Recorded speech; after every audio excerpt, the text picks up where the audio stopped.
তুমি যে মারা গেছো পৃথিবীর কারো কোনো সমস্যা হচ্ছে কিনা? তুমি যে মারা গেছো পৃথিবী কি থেমে আছে? তোমার পরিবার থেমে থাকবে? তোমার শিক্ষা, তোমার বন্ধু বান্ধব, তোমার আত্মীয় স্বজন কেউ থেমে থাকবে? কেউ থেমে থাকবে না। তুমি পৃথিবীতে থাকো বা না থাকো, কারো কিছু আসে যাবে না।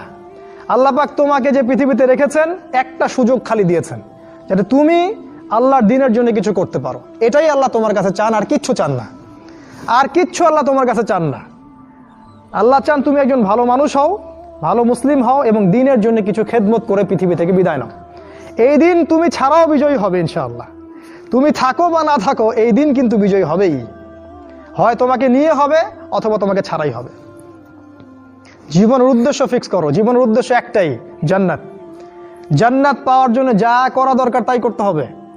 কোরআন হাদিস মেনে চলা থেকে শুরু করে আমল করা, আদব আখলাক সবকিছু এর মধ্যে চলে আসবে ইনশাআল্লাহ। আল্লাহ পাক তোমাকে পথ দেখাবেন। আগে তুমি জীবনের উদ্দেশ্য ফিক্স করো। একটা কথা বলি, সবাই তোমাদেরকে বলবে জীবনে সফল হতে হবে।